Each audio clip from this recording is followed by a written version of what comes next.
I've been looking on the internet in search of a perfect storm. There's one that looks promising in the South China Sea.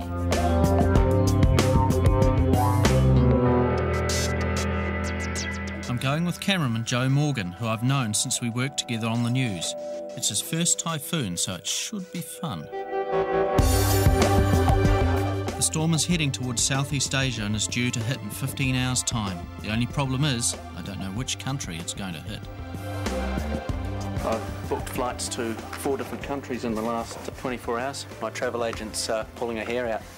China, Hong Kong, Taiwan, Philippines, and still not known exactly where the typhoon's going. I checked the internet to see if I can find out where it's going. Basically, we're going to have a typhoon making landfall on the southern tip of Taiwan with winds of 140 mile an hour. That's 230 kilometres an hour. That's about Category 3, enough to cause very extensive damage to buildings that aren't solidly constructed, and also you'll get massive waves, maybe up to 10 metres. Step 1, I fly to Hong Kong. There's 8 hours before the storm is due, and I'm still not sure where I'm going. Same game, different country. Getting the downloads of the current position of the typhoon. Here is Taiwan, and here is the typhoon, churning away towards the bottom of the island. Typhoons and hurricanes start at sea when moist air from the ocean surface begins to rise rapidly and form storm clouds and rain.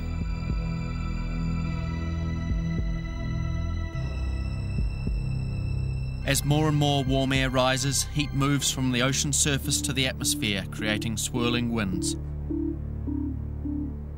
As high-pressure air is sucked into the low-pressure centre of the storm, wind speeds increase, sometimes creating winds of over 300 kilometres an hour that smash everything in their path.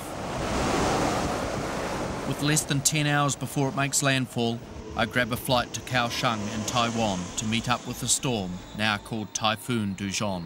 I can't believe it. I'm on the very last flight into Kaohsiung before the typhoon arrives. Kaohsiung's a major port city in Taiwan, right at the bottom end of the country. The typhoon is going to make a direct hit there at about 2 o'clock in the morning. So even when I get there in an hour and a half, the weather will still be deteriorating even then. So the timing is very tight. Once we arrive here, our first job is to get a hire car.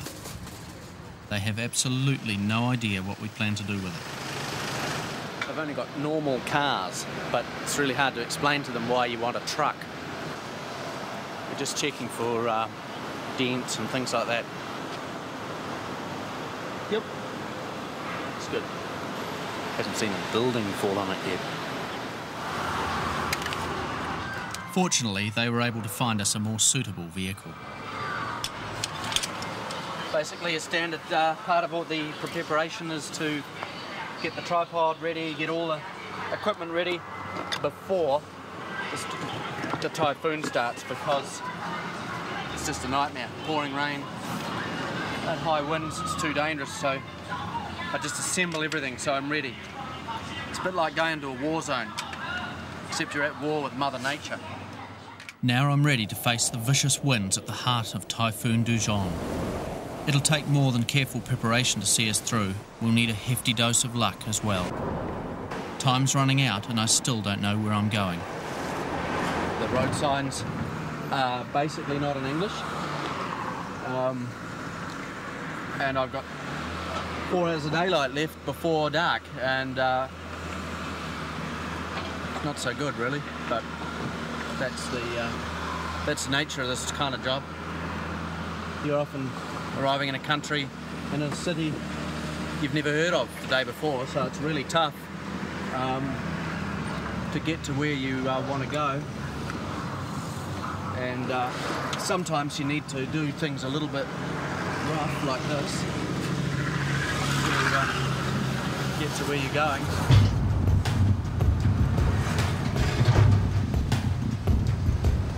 Typhoons and hurricanes are made up of 3 distinct parts. In the centre is the eye, where the winds are calmest. Surrounding this is the eye wall, which has the fastest and most violent winds. And on the outside are the rain bands, thunderstorms that circulate outwards for 1,000 kilometres. I want to film on the edge of the eye where the winds are deadliest.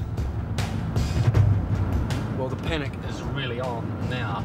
The typhoon is coming fast. The weather here will deteriorate shortly. The panic is on so much that we're now downloading information on the move with the sat phone, and I have my cameraman Joe Morgan who is doing the downloading for me. How exquisite that. Oh, that is that is one of nature's most beautiful spectacles. That is just an incredible image. That shows the strongest part of the storm crossing right at the very base of the country, which is right where we're going right now. We finally get to our destination, the town of Kenting, on the southernmost tip of Taiwan, just in the nick of time. The waves are already getting savage. It'll be pretty wild down here later when it gets dark. That's what happens before the typhoon. The typhoon's got such low pressure that it pushes the sea ahead of it like a big bulge. So the sea's a lot higher than normal.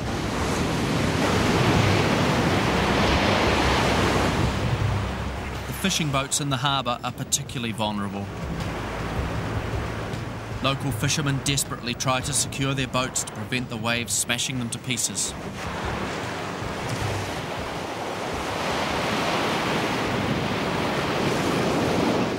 As darkness falls, I get a few more shots of the storm surge as the waves build up.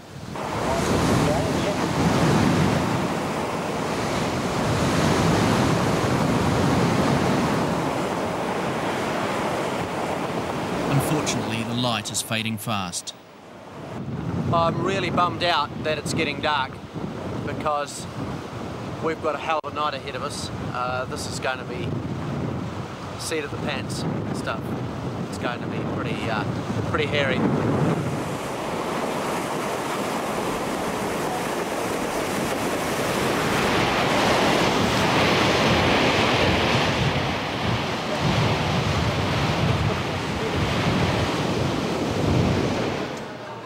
Just a mile away from the harbour, Joe and I grab a bite to eat. Most amazing thing about this is that life is going on as usual here. If this was the United States, there would be roadblocks, cordons, evacuations, military patrols, the whole works. But here, there's none of that, and that's the way it's always been. Just before we head out into the storm, I make one final check on the internet. It's a beast. It's coming right at us. Basically, there's going to be 4 hours of bedlam going on out there. It'll build up to unbelievable fury.